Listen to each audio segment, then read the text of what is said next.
Welcome to the mysterious case book, where each shadow hides a secret and every whisper hints at a clue. Tonight we follow a brilliant mind through the quiet streets of St. Mary Mead, stepping aboard a train whose last journey may reveal more than it should. A vanished passenger, a cryptic note, and a secret long buried. Can you uncover the truth before the detective does? The afternoon sun dipped low behind the elms that lined the high street, gilding the red brick chimneys and throwing long shadows across the cobblestones.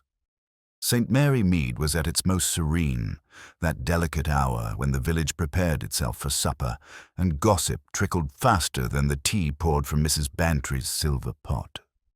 Yet that evening promised a little more drama than usual, for nearly everyone in the parish was speaking of the annual church outing. It had been arranged that a group of parishioners, along with the vicar and his wife, would travel by train to Exeter for the day. Miss Marple, with her neat lace gloves and an ever-watchful eye, had declined the invitation, claiming she had roses to prune, but she had, as always, taken a quiet interest in those who went. Among them were Mr. Harold Price, a retired solicitor with a pompous air, Mrs. Emily Carter, whose laughter was a touch too shrill, young Lydia Markham, engaged to the schoolmaster but oddly restless of late, and, rather against expectation, Colonel Blount, a man more given to his pipe than to public excursions. The train left in high spirits, and for the better part of the day, nothing seemed amiss. At dusk, however, when the group returned on the last train to St. Mary Mead, something disturbing occurred. As the carriage shuddered to a halt at the station, it was discovered that one of their number had not stirred. Mr. Harold Price, the pompous solicitor, sat slumped in the corner seat, his hat tipped forward, his hands unnaturally still on his lap. At first, it was assumed he had dozed, but when Colonel Blount reached out to rouse him, there came the chilling realization Price was quite dead. The station-master hurried off for the village constable, and before long the small platform, usually deserted at that hour, was crowded with whispers and speculation. Some swore Price had seemed perfectly well earlier. Others insisted he had been uncharacteristically quiet. Lydia Markham was pale and trembling. Mrs. Carter clutched her handbag as if for dear life. The vicar looked heavenward as though divine intervention might provide answers faster than Scotland Yard. Back in her prim little sitting-room on the lane, Miss Marple had just set aside her knitting when her maid came breathlessly through the door with the news. "Dead, miss. On the train. They say Mr. Price, and not natural either." Miss Marple folded her hands in her lap, her blue eyes distant yet sharp. She had known Harold Price not intimately, of course, but enough to understand that a man of his sort was never without enemies, however polite the village pretended to be. After all, solicitors kept confidences, and confidences, when misused, had a nasty habit of festering into grudges. "I see," murmured Miss Marple. "On the last train, you say? How very curious. The roses could wait. A death like this," she reflected, was never as simple as it first appeared. And already she could imagine the chatter echoing from kitchen to parlor, each villager certain of what must have happened. Somewhere in all that talk, in the flutter of rumor and indignation, a small truth would glimmer, and she, if no one else, would notice it. News traveled swiftly in St. Mary Mead, quicker than any official message or constable's report. By the following morning, the shocking death of Harold Price had threaded itself into every conversation, whether over buttered toast at the breakfast table or whispered remarks exchanged between hedges. The vicar's wife, Mrs. Clement, declared that she could hardly sleep for the thought of it, while Mrs. Bantry insisted she had always felt Mr. Price was a man too smooth for his own good. Each villager, with characteristic certainty, had already drawn a conclusion, and those conclusions seldom matched one another. The gathering at the greengrocer's was particularly lively. Mrs. Hartnell, who prided herself on knowing all there was to know about everyone, leaned across the counter to inform Mrs. Price, the widow of the late solicitor's brother, said that Harold had been seen arguing with Lydia Markham in the refreshment car. Voices raised, they were, Mrs. Hartnell said, relishing the drama. Young Lydia looked fit to burst into tears. And we all know what tears mean to a young woman. They mean trouble. Miss Weatherby, standing primly by the apples, gave a sharp sniff. Nonsense, Harriet.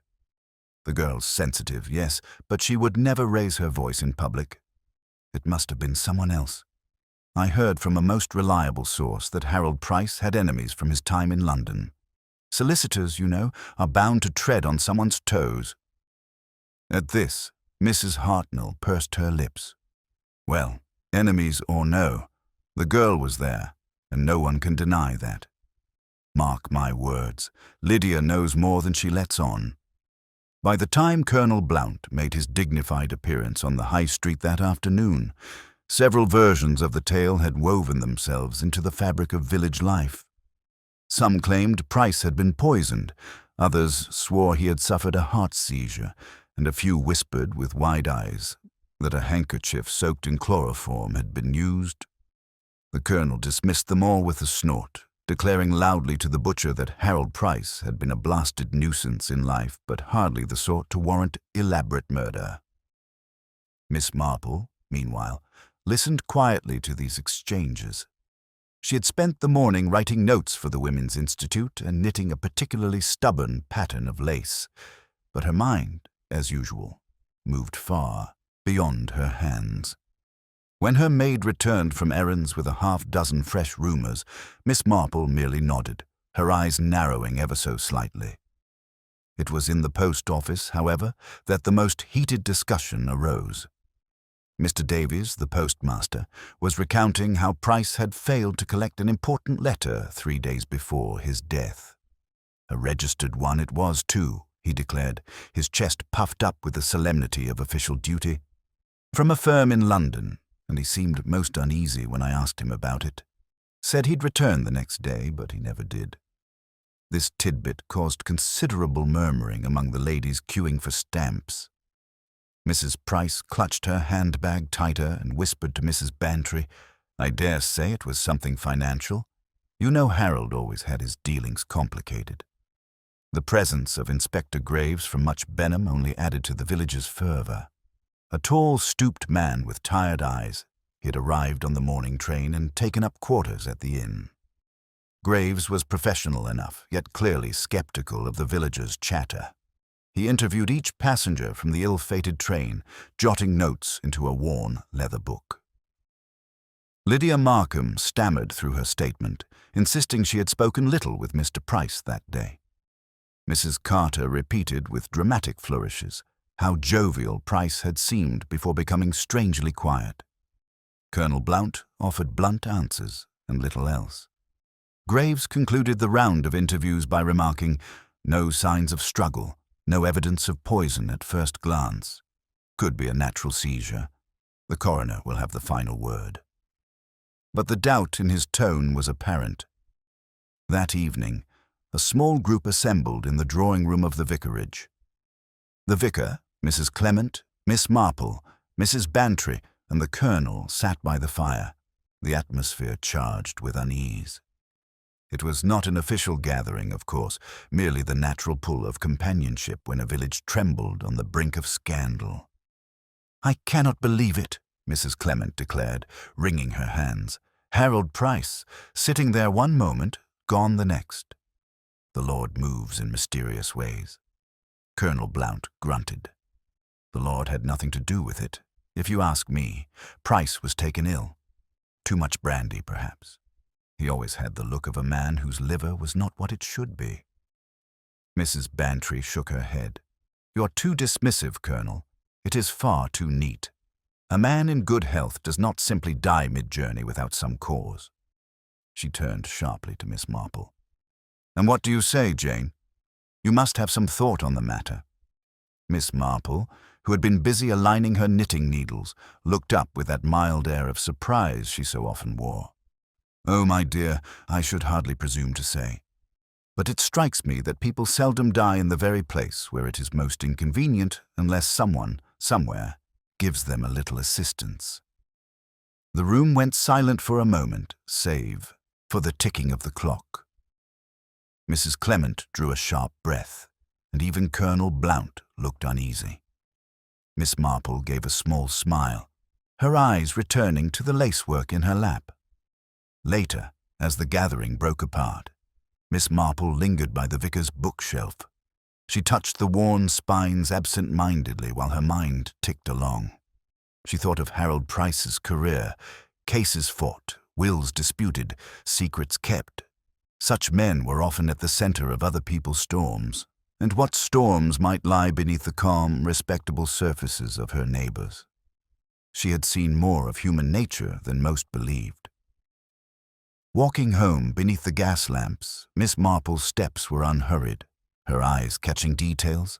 Others ignored the hurried gait of Lydia Markham slipping into her cottage, the nervous glance Mrs. Carter cast over her shoulder, the grim set of Colonel Blount's jaw as he locked his gate. Each was a small piece, a pattern to be considered. By the time she settled in her parlor once more, the kettle humming and her knitting laid aside, Miss Marple felt the faint stirrings of certainty. Not of the murderer's identity that lay far ahead, but of the truth that Harold Price's death was neither chance nor providence.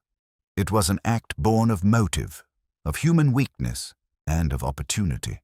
And in a village like St. Mary Mead, motives were as plentiful as rose thorns. All one had to do was watch closely enough to see who had pricked their finger.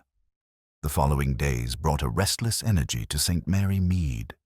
The ordinary rhythms of the village baking, shopping, tending gardens continued, but behind every chore lurked the sharp edge of speculation. At the butcher's, one heard of strange powders that might have been slipped into Mr. Price's tea at the dressmaker's, whispers of a hidden quarrel between Harold Price and the late Mr. Markham, Lydia's father, circulated with newfound vigor. The death had ceased to be merely shocking. It had become a mystery to solve, and every villager fancied himself an amateur detective. Inspector Graves, for his part, went about his work with weary diligence. He had received preliminary results from the coroner, and these results were troubling. Harold Price had indeed died of poisoning. A substance, though not yet identified, had been detected in his system. The inspector announced this with a grim face in the snug of the inn, where half the village had gathered under the pretense of luncheon. The effect was electric. Theories multiplied at once, and the talk grew louder until the inspector raised his voice and asked for silence. "Poison," he said slowly, "is not the weapon of accident. It is the weapon of intention.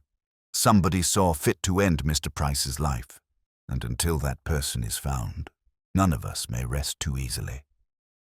The words settled like a shroud over the inn. Mrs. Carter faintly gasped and pressed her hand to her throat. Lydia Markham turned pale, and Colonel Blount muttered something inaudible into his glass. Miss Marple, seated unobtrusively near the hearth with her knitting bag, watched each face with keen interest. She did not look at the inspector as he spoke.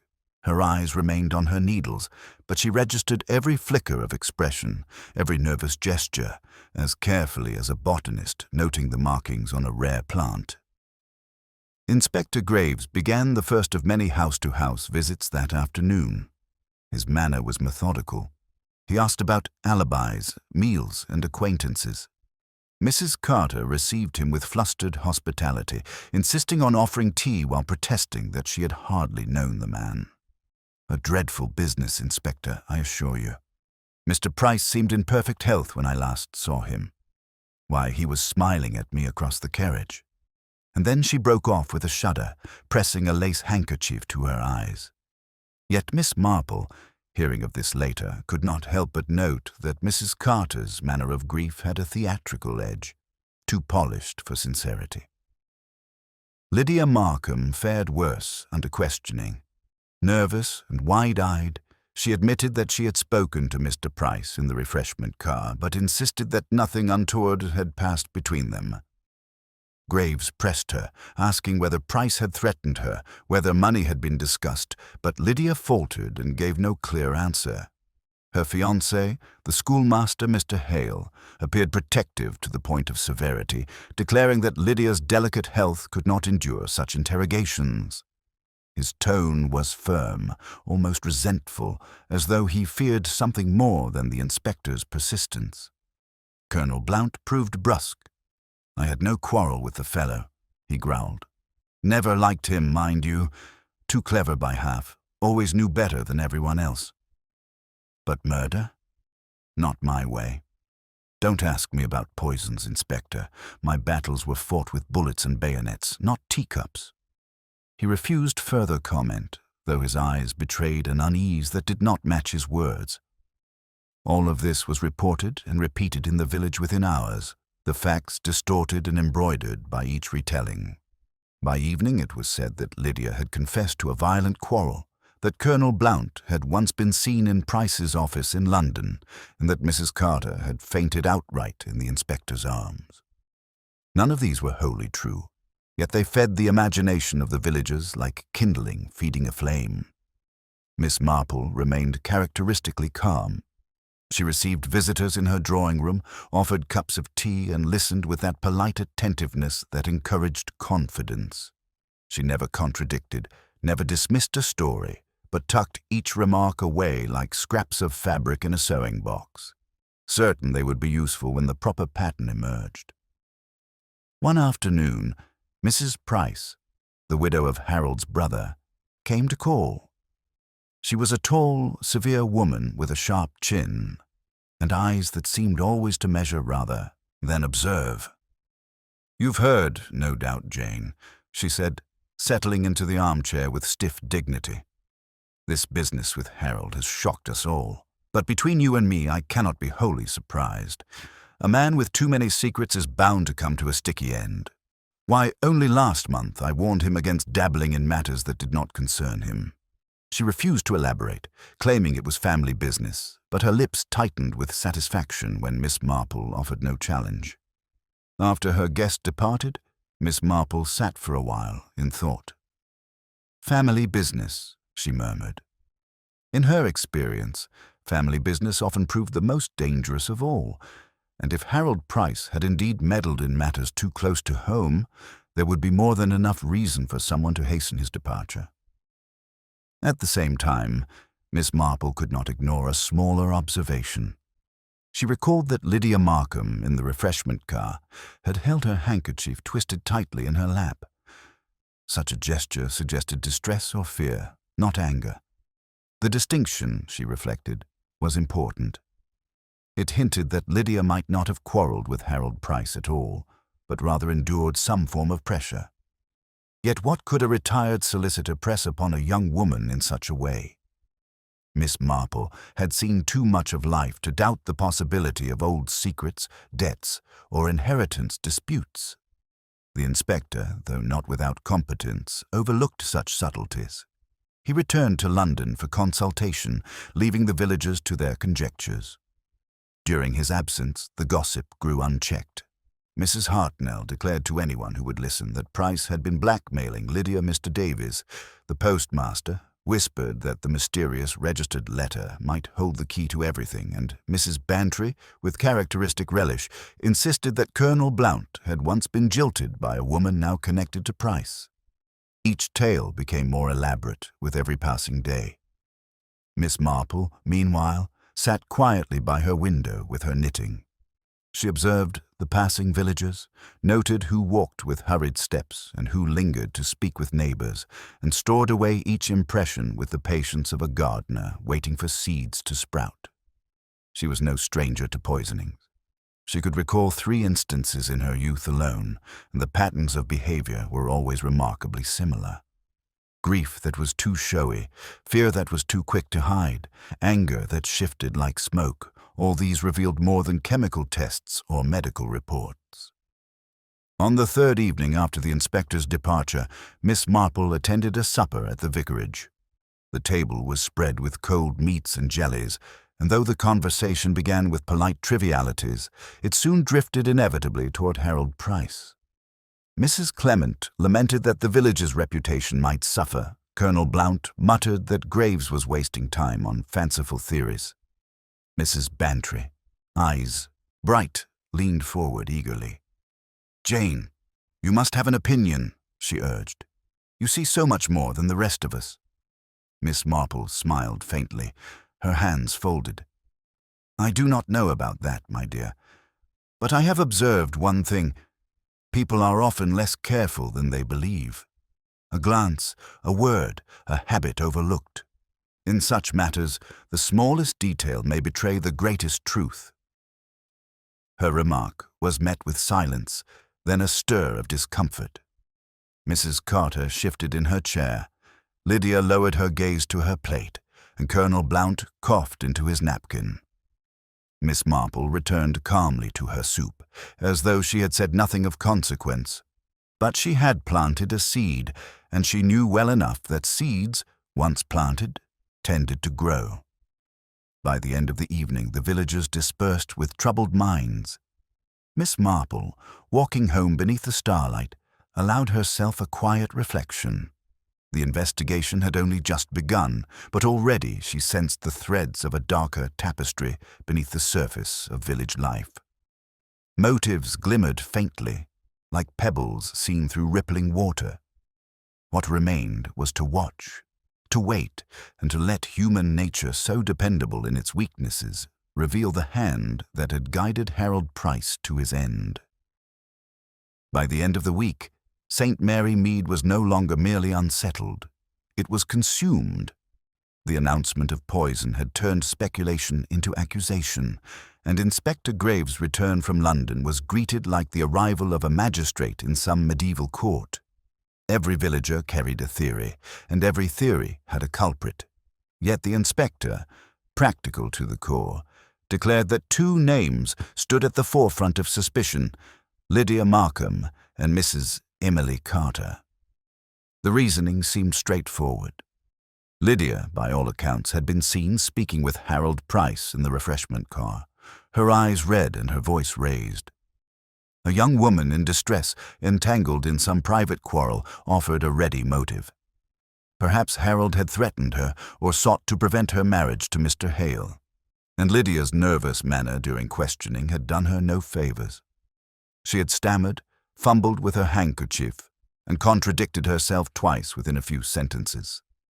Mrs. Carter, on the other hand, drew suspicion for quite different reasons. She had been closest to Price on the return journey, seated directly opposite him in the carriage. She claimed he had seemed quiet, even weary, but the inspector found her account vague and inconsistent. Moreover, Mrs. Carter had shown a peculiar eagerness to tell her story repeatedly, embellishing details with each retelling. To Graves, it smacked of concealment. The guilty, he said in the snug of the inn, often talk too much, lest silence betray them. Colonel Blount, listening with a scowl, muttered that both suspects were absurd choices. A slip of a girl and a flighty woman. Nonsense. Price was a man of business. He would have crossed someone far more dangerous than that. But Graves remained firm. The inspector had seen many cases in his years, and women, he remarked, were not above poison when driven to it. The village reacted with predictable intensity. Mrs. Hartnell insisted she had known Lydia to be high-strung and temperamental and could believe anything of her. Miss Weatherby countered that Mrs. Carter was altogether too fond of dramatics and would poison a man simply to have the last word. The postmaster, Mr. Davies, placed his bet on Lydia, citing the mysterious registered letter as the true source of her distress. Each argument was repeated with growing certainty until the truth mattered less than the satisfaction of having an opinion. Miss Marple observed it all with her customary serenity. She neither defended nor condemned the suspects, but continued her quiet rounds in the village. When Mrs. Bantry asked her point-blank at tea whether Lydia was guilty, Miss Marple merely smiled and remarked, "Guilt, my dear Dolly, is very seldom where people expect to find it.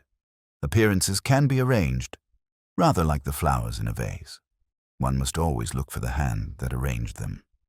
Her words puzzled Mrs. Bantry, but Miss Marple offered no further explanation. She was thinking of Lydia's evident terror on the day of the interviews. A guilty conscience could produce such fear, yes, but so could the dread of exposure for a matter entirely separate from murder. And as for Mrs. Carter, her theatrical manner seemed less like concealment than like a woman determined not to be overlooked.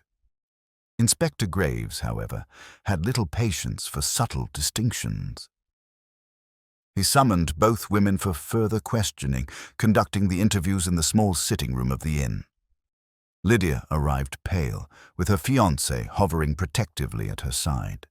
She confessed to speaking with Harold Price about a private matter, but refused to elaborate, even under pressure. Graves pressed harder, suggesting that she had quarreled violently. At this, Mr. Hale intervened, declaring the inspector's questions insulting and threatening to involve a solicitor of his own. Lydia dissolved into tears, and the interview ended with little progress. Mrs. Carter fared no better. She repeated her account of the journey with such fluency that it began to sound rehearsed. When Graves challenged her on a detail whether Price had removed his gloves before settling into the corner seat, she faltered for a moment before recovering. The inspector noted the hesitation grimly. "It is often in the smallest matters that truth slips," he said later to his constable. Word of the interview spread rapidly, and soon half the village was convinced that Lydia would be arrested within the week. The other half insisted Mrs. Carter's inconsistencies pointed to her guilt. The village divided itself into camps, and the high street echoed with whispered debates and knowing looks. One evening, Miss Marple received an unexpected visitor, Colonel Blount. The old soldier stood stiffly in her doorway, hat in hand, and after a brief hesitation, accepted her invitation to sit. He cleared his throat several times before speaking. "Miss Marple, I don't hold with gossip, but this business is growing intolerable. They'll have the girl in prison before long, and I cannot stand by and see it." Miss Marple folded her hands in her lap, her expression mild. "You speak of Lydia, Colonel?" "Of course.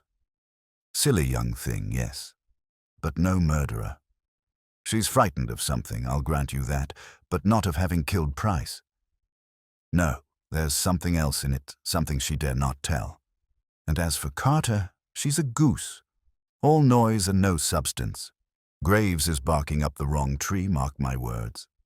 Miss Marple regarded him with quiet interest. "You are very sure, Colonel. Might I ask why so certain?" The colonel reddened slightly, his mustache bristling. "Because I know what guilt looks like. I've seen it in men's faces before battle, when they've shirked their duty. Lydia looks nothing like that. She looks cornered, yes, but not guilty." Miss Marple inclined her head. "You are very observant, Colonel.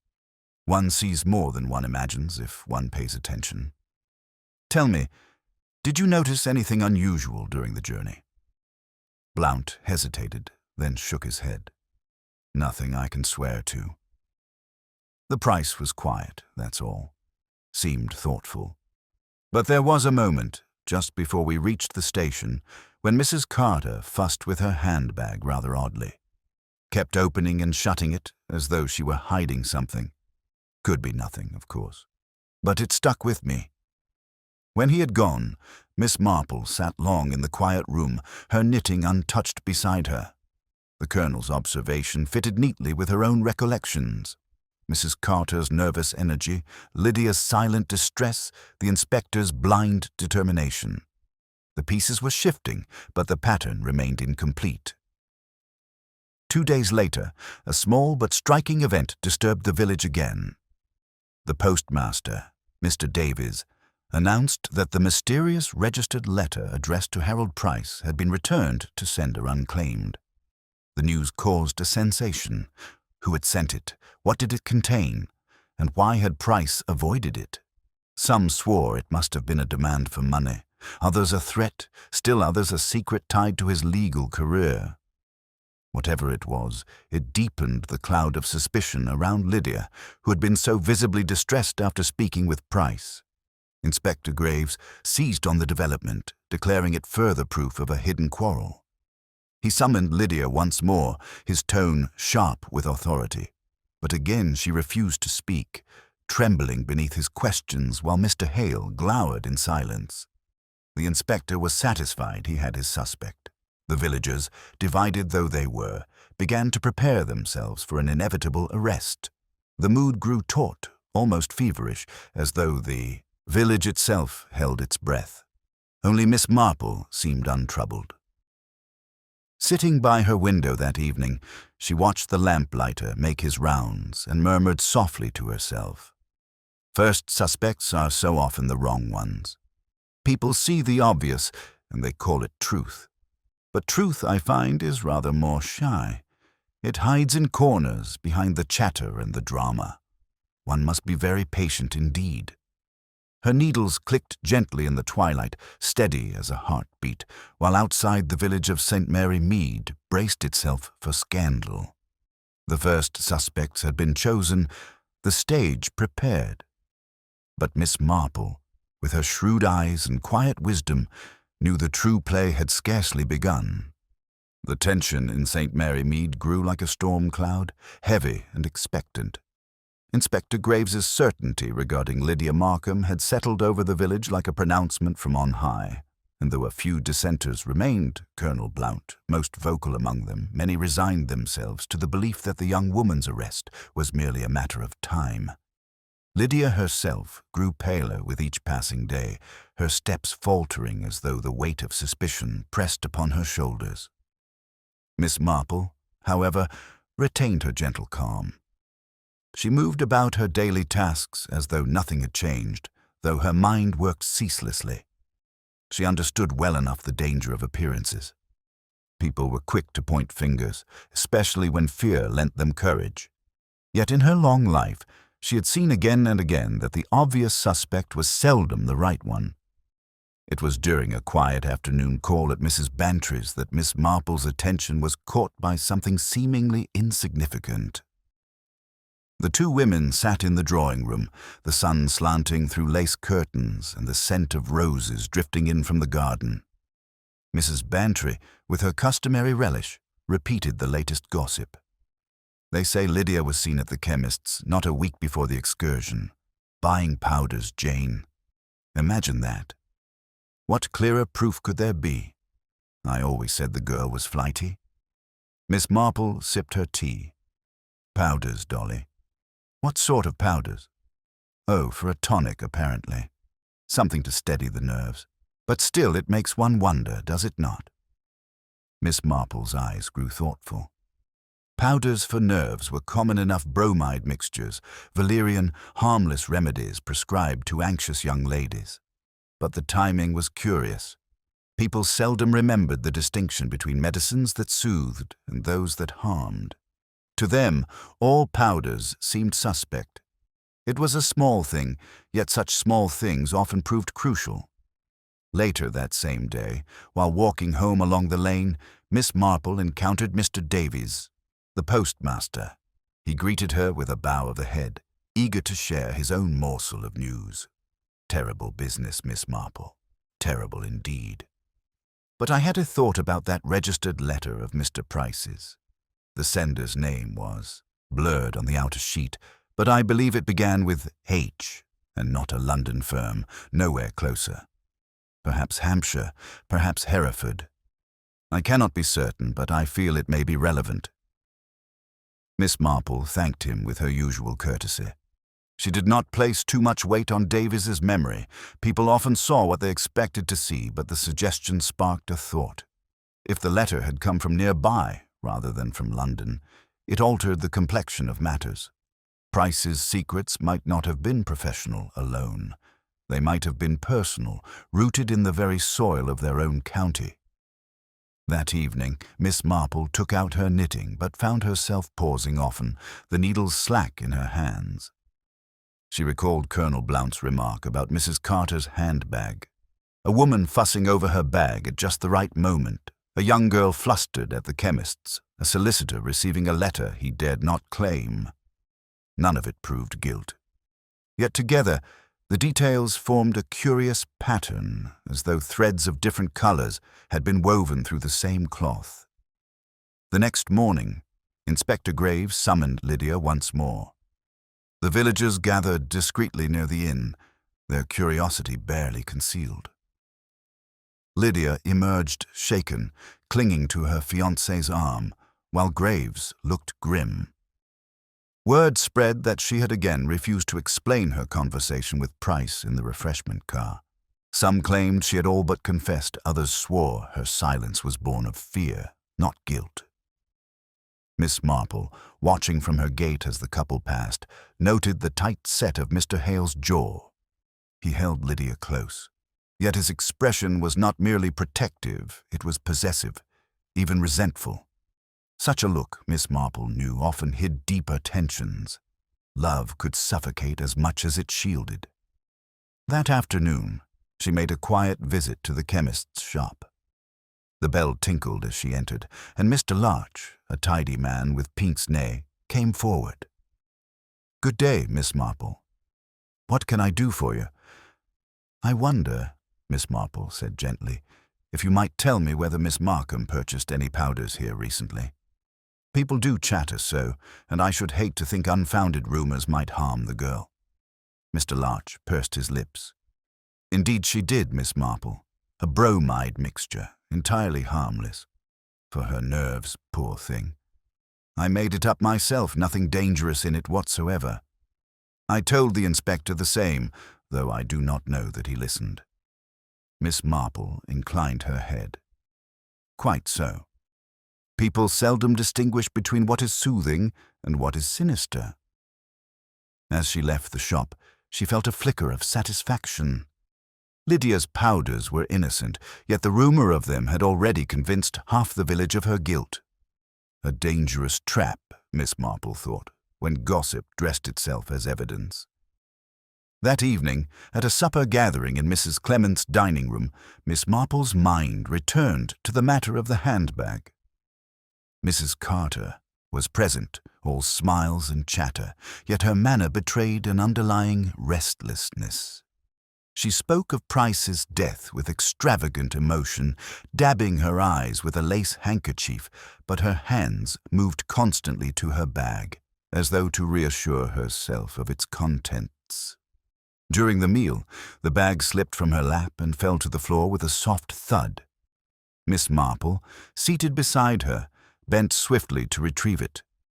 In that brief moment, she glimpsed a folded scrap of paper protruding from within a railway ticket, but not to Exeter. It bore the name of another town entirely, though Miss Marple could not read which. She returned the bag with a polite smile, saying nothing, but her mind whirred. Why would Mrs. Carter, travelling on the parish excursion, carry a ticket to somewhere else? It was a detail no one else would notice, yet to Miss Marple it spoke volumes.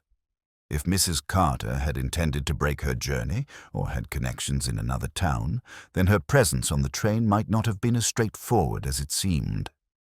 The next day, Miss Marple paid a casual call on Mrs. Carter, ostensibly to return a borrowed book.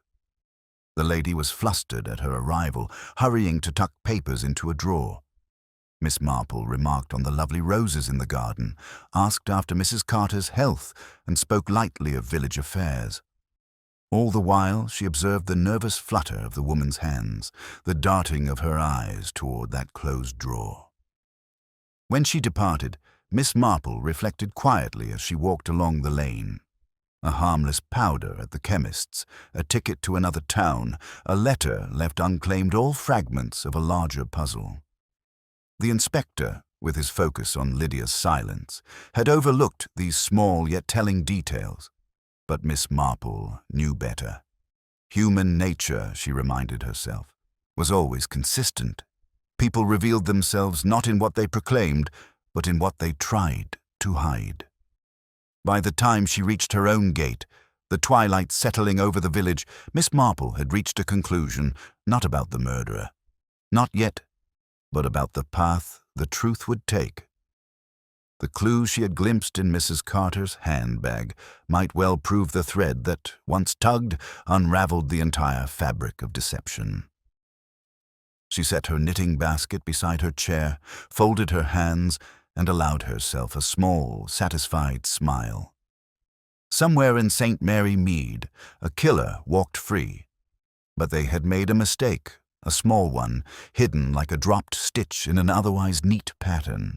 And Miss Marple, who never failed to notice such things, was already preparing to follow it to its end.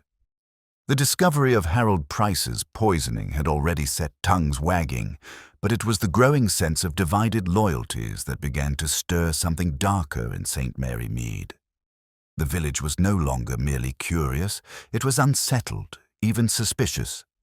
Neighbors who had once exchanged cheerful greetings now eyed one another with guarded expressions, and the smallest peculiarities of behavior became matters of speculation. Miss Marple, seated as ever in her quiet sitting room, observed these changes with an air of calm acceptance. She had long known that beneath the pleasant surface of village life lay envy, resentment, ambition, and fear. It was only that Harold Price's death had given such feelings leave to rise. The first real confrontation came during Sunday service. The congregation filed into the small stone church, its windows glowing with autumn light, but instead of the usual hymns and polite attentiveness, whispers drifted through the pews. Lydia Markham, pale and drawn, sat stiffly beside Mr. Hale, who held his hymn book with a rigidity that seemed more defiance than devotion. Across the aisle, Mrs. Carter dabbed theatrically at her eyes, her every sigh calculated to draw attention. Colonel Blount's heavy jaw was set, and Mrs. Bantry leaned forward, eyes darting between the younger women as though watching a play unfold. When the service concluded, the murmur of voices swelled in the churchyard. It was Mrs. Hartnell who broke propriety first, stepping squarely into Lydia's path. "Young lady," she declared in tones loud enough for all to hear, "it is high time you told us what passed between you and Mr. Price on that train. Your silence does you no credit, and until you speak plainly, suspicion will rest where it rests now." Lydia flushed scarlet, her lips trembling.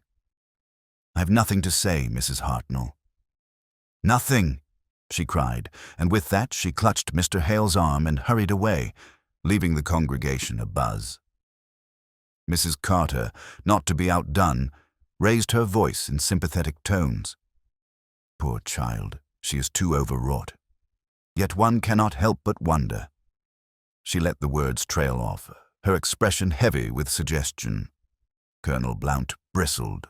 "Enough of this nonsense. The girl is innocent, and your wagging tongues will ruin her health if nothing else. If you must speculate, speculate elsewhere." His words carried authority, but the sharp glances that followed made it clear his intervention had not silenced the village, only sharpened the division. Miss Marple, quietly observing from the churchyard bench, folded her gloves with precise care. She said nothing, but her eyes missed nothing: Lydia's frightened flush, Mrs. Carter's calculated pity, the Colonel's stiff anger. Each revealed more than words could. The inspector, returning later that afternoon, found the village simmering with tension. He called at the vicarage to speak with Mrs. Clement, who in her kindly yet candid way confessed that she feared the atmosphere was turning poisonous in more ways than one. "It is dreadful, Inspector." People glare at one another in the street. Mrs. Carter, I think, enjoys the attention, but Lydia is not made for such strain. And yet she will not confide even in me. Graves thanked her, though his patience was wearing thin. He had seen many cases, and in his experience, silence was as good as admission. He prepared once more to draw up papers for Lydia's arrest, but Miss Marple, when Mrs. Clement confided this to her later that evening, shaking her head gently, "One must be careful, dear. Young women sometimes keep silent for reasons quite apart from guilt. Pride, fear, loyalty, these too can tie a tongue. It is unwise to confuse silence with confession." Events soon confirmed her wisdom, for it was not Lydia but Mrs. Carter who found herself at the center of the next scandal. On Tuesday morning, the maid at the inn discovered that Mrs. Carter had received a visitor the previous evening, a man who had come quietly by the back door and left again within the hour. She had mentioned it, without thinking, to the grocer's wife, and by noon half the village knew. By evening the tale had grown. Some claimed the man was a mysterious stranger, others swore he was a figure from Mrs. Carter's past. Theories bloomed like weeds. Mrs. Carter attempted to laugh it off when confronted, but her manner betrayed unease. "An old acquaintance, nothing more," she said. "Someone who wished me well in these dreadful times. Must a lady's every visitor be a matter of scandal?" But her cheeks coloured too quickly, her hands fluttered too much, and soon after she retreated into her house and was not seen for several days. Colonel Blount, meanwhile, grew restless under the cloud of suspicion hanging over the village. He took long, solitary walks, pipe clenched between his teeth, and was heard to mutter about cowards with powders and better ways of fighting. His presence, though not openly questioned, began to draw sidelong glances. For if poison was not the colonel's method, as he insisted, why did he grow so defensive whenever Harold Price's name arose? It was Mrs. Bantry who brought the matter directly to Miss Marple one afternoon over tea. "Jane," she said, leaning forward earnestly, "I know you will think me fanciful, but I cannot shake the notion that Colonel Blount knows more than he admits. He is too abrupt, too determined to defend Lydia. What if he had a reason of his own? Harold Price was a solicitor, and solicitors often learn things best forgotten. If Blount had a secret," Miss Marple raised a hand. "My dear Dolly, we must be cautious. A man's manner may be abrupt from habit, not guilt. I have known many soldiers who conceal gentleness behind gruffness. It is their training." Still she paused, eyes narrowing slightly. "Still, one must not dismiss the possibility. Human nature is complex, and motives are often tangled." The vicar's wife, arriving just then, added another layer of intrigue. She had heard from the parish nurse that Lydia's late father, Mr. Markham, had once engaged Harold Price in a legal dispute. Over property, I believe. Something about a contested will. If that is true, Lydia may have had every reason to dislike him, and yet, if the matter concerned her inheritance, surely Price's death complicates rather than improves her prospects. Miss Marple nodded. In her experience, the motives that led to crime were seldom as straightforward as profit. Resentment, fear of exposure, or the desire to protect another, these often carried more weight than money. That night, alone in her cottage, Miss Marple reflected on the past days. A visitor slipped quietly to Mrs. Carter's door, a letter unclaimed by Harold Price. Lydia's silence about her conversation with him, Colonel Blount's fierce defense, bordering on overcompensation. Each detail stood apart, yet together they hinted at a web of secrets, personal, financial, perhaps even romance, that bound the villagers tighter than they cared to admit. The breakthrough came in the most ordinary fashion. Miss Marple, stepping into the grocer's the next morning, overheard Mrs. Hartnell declaring that Mrs. Carter had once been engaged, years ago, to a gentleman who later married another woman. "Broke her heart, it did," Mrs. Hartnell said with relish, "and I dare say she never forgave him. Some people never do." Miss Marple's eyes lit faintly, for she remembered now the glimpse of that second railway ticket in Mrs. Carter's handbag. Could it be that her mysterious visitor was not a stranger at all, but someone from that old entanglement? Someone whose reappearance tied, in some hidden way, to Harold Price's death? As she walked home, Miss Marple allowed the thought to take shape. People's pasts seldom lay dormant. They rose again at the most inconvenient times, and in a village such as St. Mary Mead, past and present were never far apart. She paused at her gate, watching the dusk settle over the rooftops. Confrontations had begun, secrets were stirring, and beneath it all, she sensed the faint tremor of another revelation, one that would shift suspicion yet again. The story was not finished. The pattern was still forming. But soon, she knew, another piece would fall into place, and the village would find itself drawn deeper into the tangle than ever before. The village of St. Mary Mead had grown accustomed, in its own peculiar way, to living under the shadow of Harold Price's death. Gossip had become routine, like the weather theories were exchanged at shop counters as readily as coins. But just as the rhythm of suspicion seemed to settle Lydia on one side, Mrs. Carter on the other, a sudden development shattered the fragile equilibrium. It was Mrs. Price, the widow of Harold's brother, who discovered it. Early one morning, while clearing a drawer of Harold's effects that had been sent to her by mistake, she stumbled upon a curious envelope tucked inside a leather folder. She recognized Harold's angular hand on the outside, and though she hesitated at the impropriety of reading it, curiosity prevailed. Inside was not a letter, but a page torn from a ledger, filled with neat columns of figures and names. At the bottom, written in Harold's hand, were 2 words: "Not safe." Within the hour, the entire village knew of the ledger page. Mrs. Price, though professing reluctance, had spoken of it first to her maid, who carried the tale to the baker, and from there it spread unchecked. The implication was clear enough to every ear. Harold Price had been involved in some financial entanglement, and someone had sought to silence him. Inspector Graves took possession of the page and examined it with a furrowed brow. The figures suggested loans, repayments, and sums that did not quite balance. Names, too, appeared, some familiar, others obscure.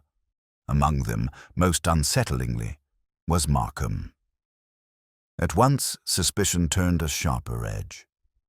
Had Harold Price been pressing Lydia or her late father's estate for money owed? Was her silence born not of guilt, but of debt and shame? The revelation hit the village like a second thunderclap. Some insisted it exonerated Lydia, since a debt was hardly cause for her to poison a man. Others argued it gave her the strongest motive of all. Meanwhile, Mrs. Carter's name was nowhere on the page, which she herself declared triumphantly when the news reached her. "You see? Quite unconnected." "My conscience is clear," she cried, though the flutter in her voice betrayed her. Colonel Blount, when confronted with the ledger, grew grim. Price was meddling in matters best left alone. If he was digging into finances, then he would have uncovered things others would kill to hide. He refused to elaborate, retreating into a silence as dense as the smoke from his pipe. Miss Marple, however, was less distracted by the figures themselves than by the small detail of the envelope. Mrs. Price had described it as yellowed and frayed at the corners, with Harold's handwriting faded. It did not sound like something newly written.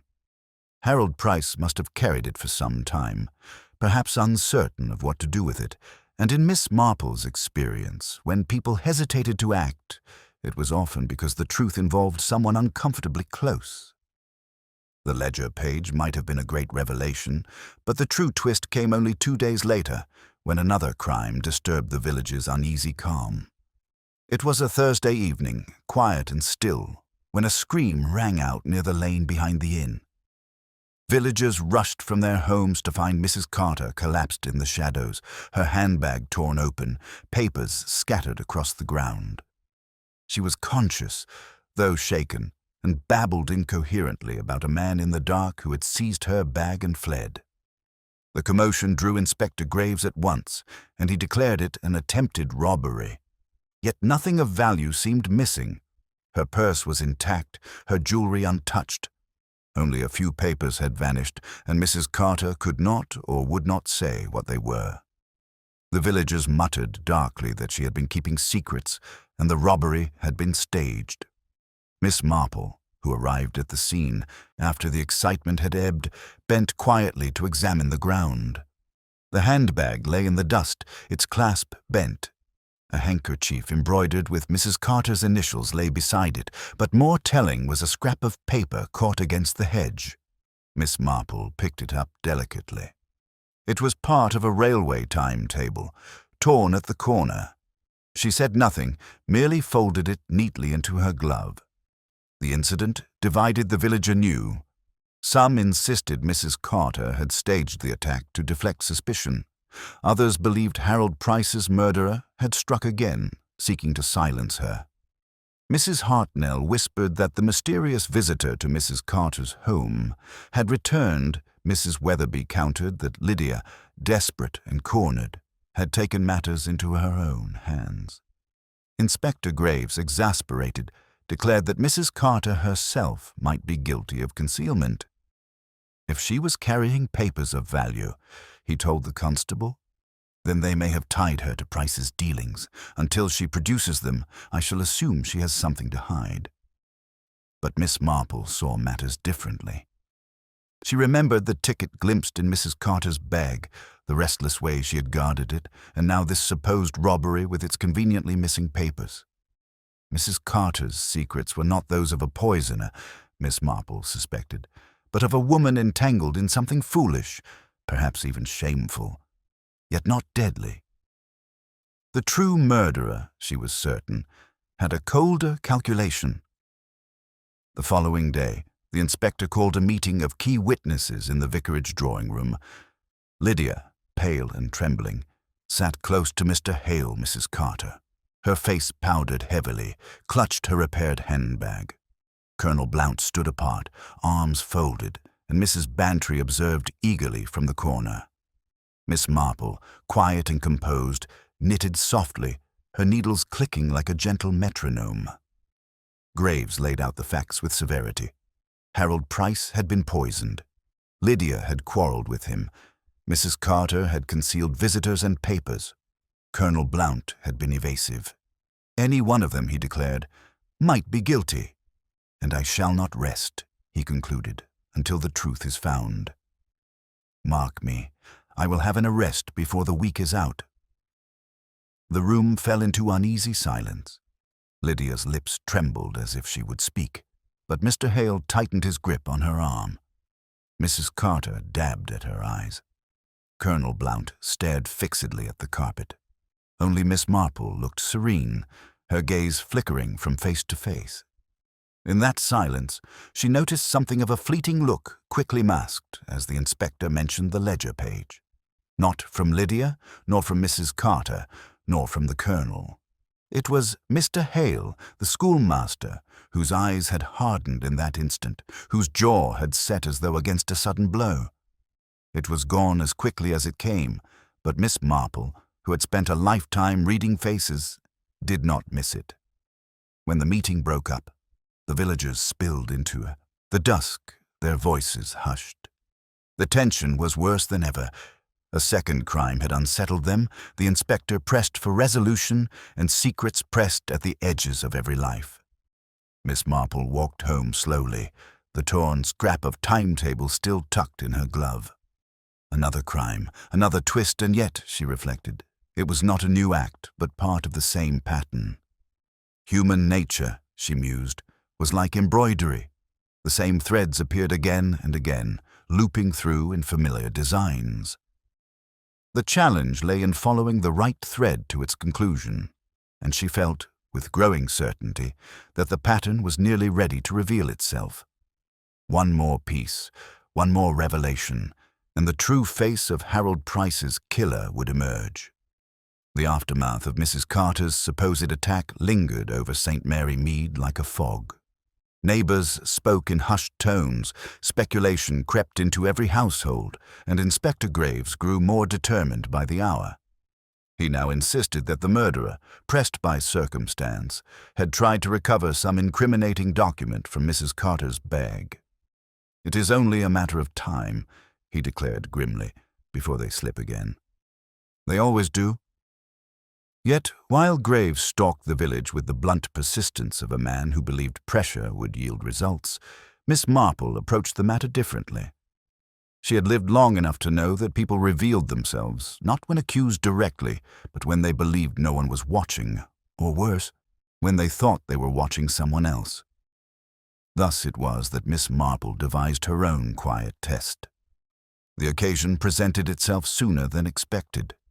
Mrs. Bantry, never one to let scandal pass without opportunity for company, announced she would host a small tea gathering. "A little normality will do us good," she said cheerfully. though her eyes sparkled with the anticipation of hearing fresh morsels. She invited Lydia and Mr. Hale, Mrs. Carter, Colonel Blount, and at her insistence, Miss Marple, who accepted with her usual modesty. Inspector Graves, though reluctant to partake in what he called gossip sessions, agreed to attend, hoping that proximity might loosen tongues. The Bantry drawing-room was fragrant with polished wood and roses from the garden, the tea service gleaming on the low table. Yet beneath the domestic charm, tension simmered. Lydia sat pale and fragile, her fiancé beside her, stiff and protective. Mrs. Carter was resplendent in a new hat, her gestures exaggerated, her eyes darting toward the others as if gauging their thoughts. Colonel Blount loomed large in the corner, pipe unlit but clutched like a weapon. Inspector Graves leaned forward in his chair, every sense alert, and Miss Marple, seated quietly near the window, appeared wholly absorbed in arranging her teacup and saucer. Only those who knew her well, like Mrs. Bantry, would have seen the sharp glimmer of calculation behind her mild blue eyes. The conversation began innocently enough: remarks about the weather, condolences for Mrs. Carter's ordeal, inquiries after Lydia's health. But gradually, as Miss Marple had anticipated, talk turned once more to Harold Price. Mrs. Bantry, with a feigned air of reluctance, mentioned the ledger page. Colonel Blount muttered that Price had been meddling in affairs too sensitive for his own good. Mrs. Carter insisted she had no knowledge of finances, and never would. And Lydia lowered her gaze, silent, while Mr. Hale bristled at the direction of the talk. It was then that Miss Marple spoke, her tone mild, almost apologetic. "Of course," she said, "one must wonder what became of the rest of the ledger. I cannot think a man like Mr. Price would carry only a single page. If I were to hazard a guess, I should say the missing papers still exist and that they might well explain everything." The effect was immediate. Mrs. Carter gasped and fumbled with her teacup, spilling a few drops onto the saucer. Lydia gave a small cry, quickly stifled. Colonel Blount's eyes narrowed, his hand tightening on the stem of his pipe, and Mr. Hal quiet, controlled by Mr. Hale, stiffened visibly, his jaw set, his gaze fixed on Miss Marple as though measuring her words for hidden meaning. Inspector Graves pounced at once. "You believe there are more papers, Miss Marple? Where, in your opinion, might they be?" "Oh, I would not presume to say," Miss Marple replied with gentle deference. "But one has observed, you know, that people seldom destroy incriminating documents outright. They tuck them away, meaning to deal with them later. A desk drawer, a coat pocket, even a schoolmaster's ledger, such places often prove remarkably convenient." She glanced, almost idly, toward Mr. Hale as she spoke. It was only a fleeting look, mild as a summer breeze, but it did not go unnoticed. For in that instant, Mr. Hale's hand, which had rested calmly on Lydia's shoulder, tightened with such force that she winced. He caught himself at once, forcing a smile, but Miss Marple had seen what she needed. The tea continued, though the atmosphere grew taut. Mrs. Carter chattered nervously, Colonel Blount muttered under his breath, and Lydia sat rigid, her face pale. Mr. Hale, outwardly composed, watched Miss Marple with cool intensity. Inspector Graves, oblivious to the undercurrents, pressed the group with more blunt questions, but no fresh information emerged. When at last the gathering broke up, Miss Marple lingered behind with Mrs. Bantry, ostensibly to help tidy the cups.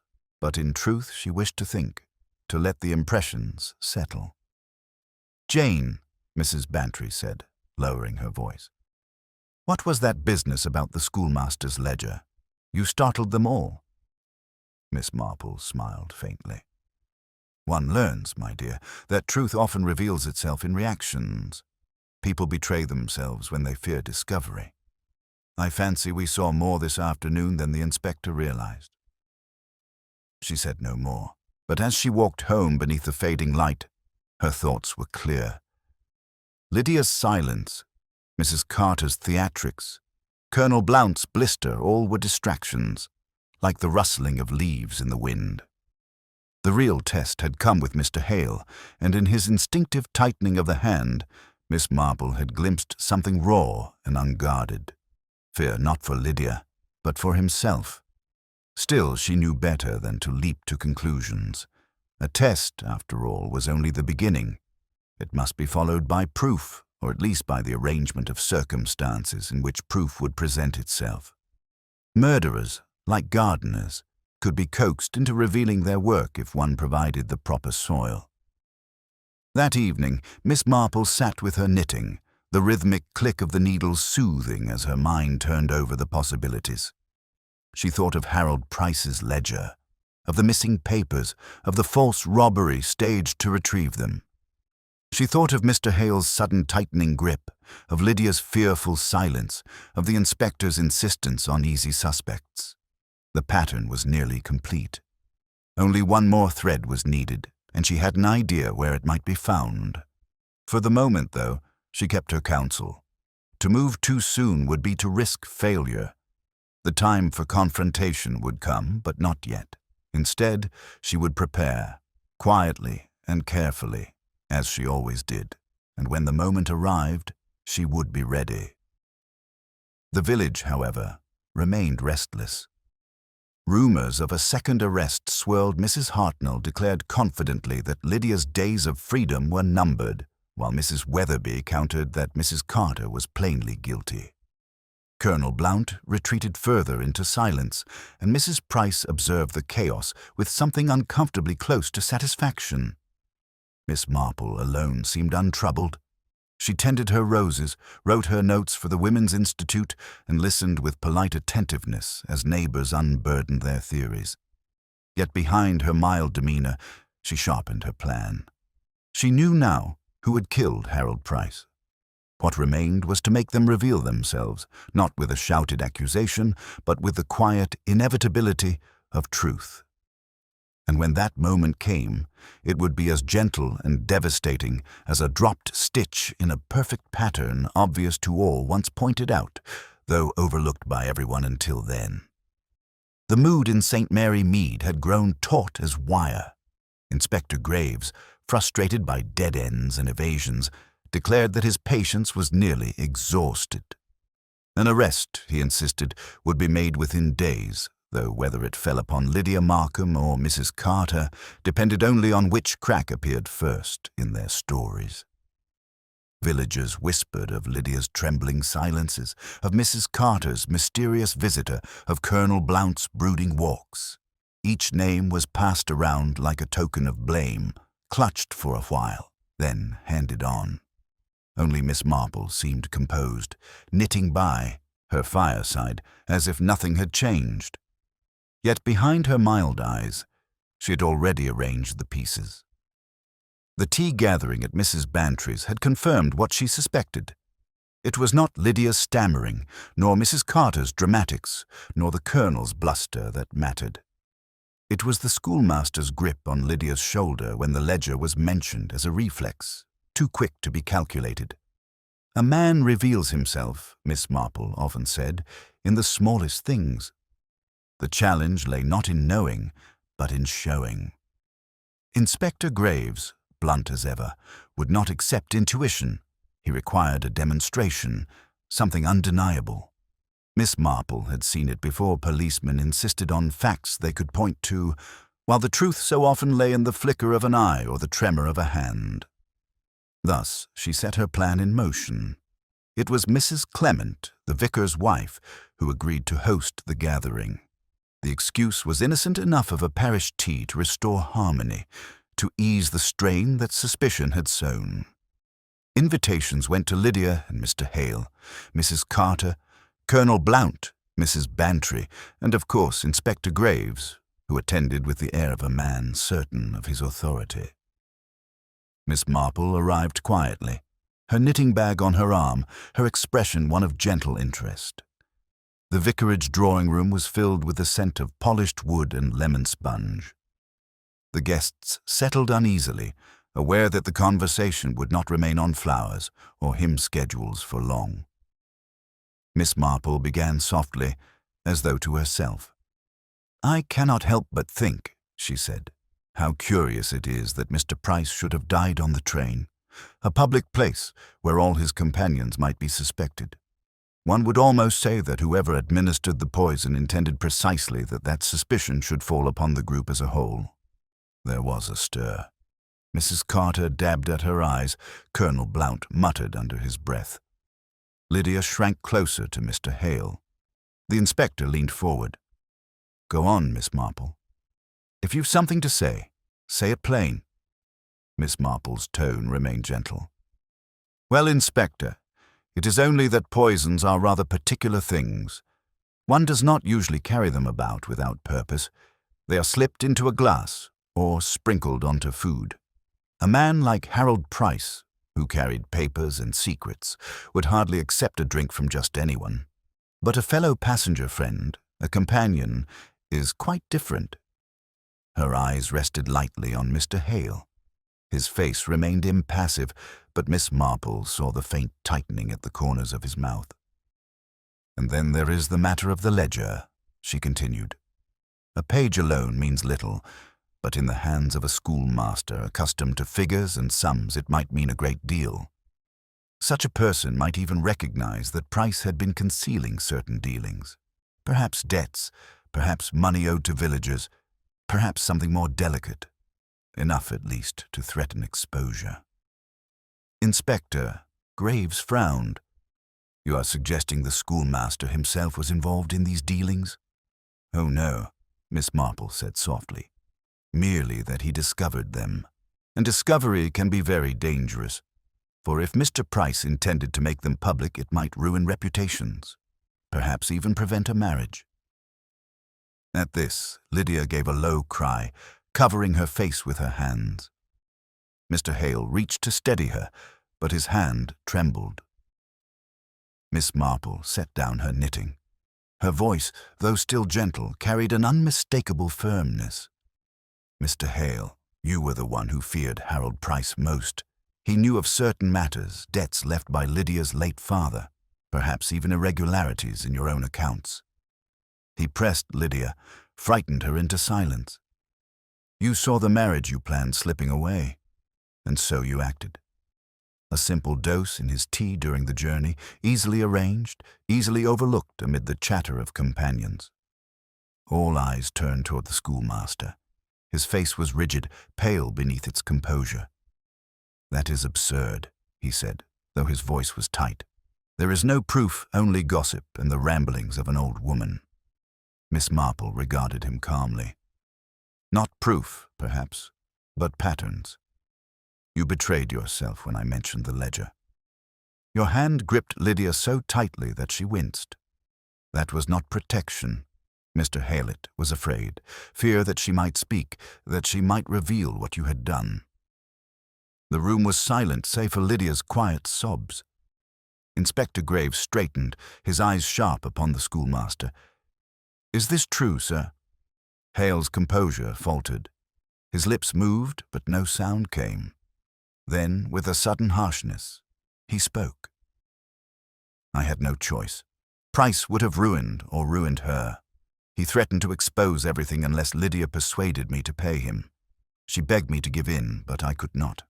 I had no money to spare, not with the wedding ahead. He meant to humiliate us, to stop it altogether." His voice broke.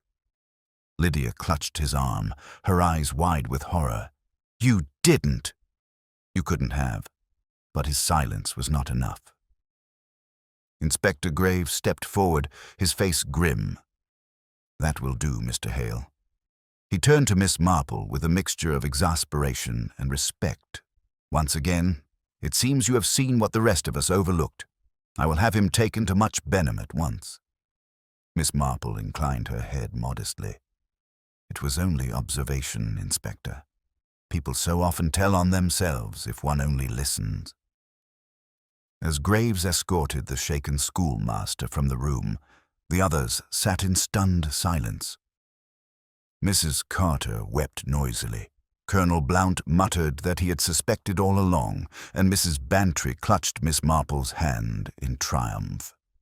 Lydia remained pale and trembling, her future shattered in a single afternoon. Miss Marple, though gentle in her manner, felt no triumph. She knew too well that crime left no victors, only sorrow and unease. Yet she also knew that truth, however painful, was the only path forward. That night, back in her cottage, she sat with her knitting once more. The pattern was complete now, the threads drawn tight. Harold Price's death had been explained, his killer revealed. But as the firelight flickered on her needles, Miss Marple reflected, as she often did, on the frailty of human nature. Pride, fear, desperation, these were as deadly as any weapon. And it was her task, unwelcome though it sometimes seemed, to notice what others preferred to ignore. Outside, the village of St. Mary Mead settled into uneasy quiet. Yet beneath the calm, the memory of the crime lingered. For though justice had been served, the shadows it cast would remain for a long while to come. The revelation of Mr. Hale's guilt spread through St. Mary Mead with astonishing swiftness, though the villagers dressed it up in their own embroidery, as they always did. By the morning after his confession, the butcher was assuring customers that he had suspected the schoolmaster from the very start. Mrs. Hartnell claimed she had always disliked the man's handwriting, which she considered too neat to be honest. Mrs. Weatherby declared that Lydia's silence had been proof of nothing but fear, which she, of course, had known all along. And so it went. Every household seemed to discover in retrospect some sign that they alone had noticed, each anxious to align themselves with the truth once it was safely established. But beneath the chatter lay unease. The schoolmaster had been a respected figure, a man entrusted with the education of village children. That he should prove capable of murder struck at the very heart of their security. Miss Marple, however, was not surprised by the speed with which the village adjusted itself. People, she observed to Mrs. Bantry over tea, are remarkably resilient. They cling to appearances even when appearances collapse. A scandal becomes merely another story, and before long, life resumes with curious steadiness. Mrs. Bantry nodded vigorously. Yes, but what a dreadful thing for poor Lydia, to have her fiancé exposed in such a way. It will mark her forever. I cannot imagine how she will recover. Lydia Markham, in truth, had retreated into seclusion. She remained at her mother's cottage, her blinds drawn, avoiding all callers, save for the vicar's wife, who persisted with gentle kindness. Rumor had it that Lydia wept incessantly. Others claimed she had grown hard, her voice flat when she did speak. Some predicted she would leave the village altogether, unable to bear the weight of whispers. Miss Marple, watching her once or twice from her garden gate, suspected that time would soften the blow but never wholly erase it. Mrs. Carter, on the other hand, emerged from the ordeal with renewed vigor. She insisted to anyone who would listen that she had always known she was innocent, that the attack on her handbag proved she had been a target rather than a culprit. It was dreadful, truly dreadful, she said, dabbing her eyes, but I bore it bravely, as one must. And Miss Marple, dear soul, was the only one who truly saw through the nonsense. Miss Marple accepted such compliments with her usual modesty, though she privately thought Mrs. Carter's theatrics had hindered far more than they had helped. Still, human nature being what it was, Mrs. Carter relished her role as the nearly wronged woman, and the villagers allowed her the comfort. Colonel Blount, released from suspicion, grew more genial in the weeks that followed. He took to smoking his pipe in the square, offering gruff comments about the weather, and even volunteered to assist with the church roof repairs. Yet behind his hearty manner, Miss Marple detected a lingering unease. The colonel had spoken forcefully in Lydia's defense, and though vindicated, he seemed unsettled by how close the noose of gossip had drawn around her. Inspector Graves departed the village soon after Hale's removal to Much Benham. His report had been filed, his duty concluded, but he left with a stiffness in his bearing that suggested Miss Marple's intervention had rankled. She sees too much. he muttered once to the constable, though not within her hearing. And indeed Graves was a man of facts and confessions, not the subtler language of human behavior. Yet he could not deny the truth of the outcome. Miss Marple had seen what he had missed, and justice had been served. Life in St. Mary Mead gradually resumed its familiar pattern. The church bells rang, the Women's Institute held its meetings, gardens were tended, and gossip, though momentarily starved of fresh scandal, returned to its usual diet of small complaints and neighborly rivalries. Yet beneath the surface, something had shifted. A shadow lingered, reminding the villagers that even the most ordinary lives could conceal desperation and deceit. One afternoon, Miss Marple was visited by Mrs. Clement, the vicar's wife, who sank into a chair with a sigh. "My dear Jane, I cannot help but feel that our village has changed. It is as though innocence has been lost. To think that a schoolmaster is a schoolmaster could stoop to such a deed. I do not know what to tell the children." Miss Marple poured tea with steady hands. "It is a shock, yes. But we must remember, my dear, that wickedness is not confined to strangers or villains from afar. It grows wherever there is weakness, fear, or pride. Mr. Hale was not evil by nature, but he was desperate, and desperation makes people capable of dreadful things. If the children learn that, perhaps they will also learn compassion and caution." Mrs. Clement considered this, dabbing at her eyes. "You are wise, Jane. I should have thought of that myself." Miss Marple smiled faintly. "It is not wisdom, merely observation. One cannot live long in a village without learning that human nature is remarkably constant." In the weeks that followed, the memory of Harold Price's death gradually settled into the fabric of village lore. The story was told and retold, details shifting with each version, until it took on the patina of legend. Some insisted Price had been blackmailing half the village, others whispered that Hale had planned the murder for months. Few remembered the exact sequence of events, but all remembered that it was Miss Marple who had quietly, gently uncovered the truth. For her part, Miss Marple asked for no credit. She tended her roses, polished her silver, and continued to knit her lace with steady hands. Yet sometimes, in the quiet of evening, she reflected on what had passed. She thought of Lydia's silent suffering, of Hale's desperate grip, of Harold Price himself pompous, secretive, and doomed by the very confidences he had kept. And she thought, too, of the villagers, so quick to condemn, so quick to adjust once condemnation proved mistaken. "People are very much alike, everywhere," she murmured to herself one evening as she watched the dusk settle over the village. "Whether in London or St. Mary Mead, it is the same.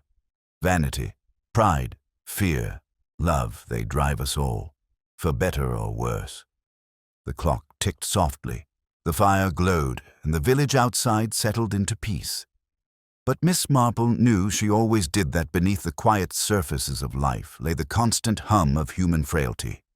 And though she hoped it would be long before another crime disturbed St. Mary Mead, she also knew that, when it came, she would be ready. For such things, alas, were inevitable. And so the story of the last train from St. Mary Mead drew to its close. The murderer was revealed, the village returned to its routines, and Miss Marple, ever watchful, returned to her knitting. But the memory of the crime lingered subtle, unsettling, and unforgettable, as all true tragedies do.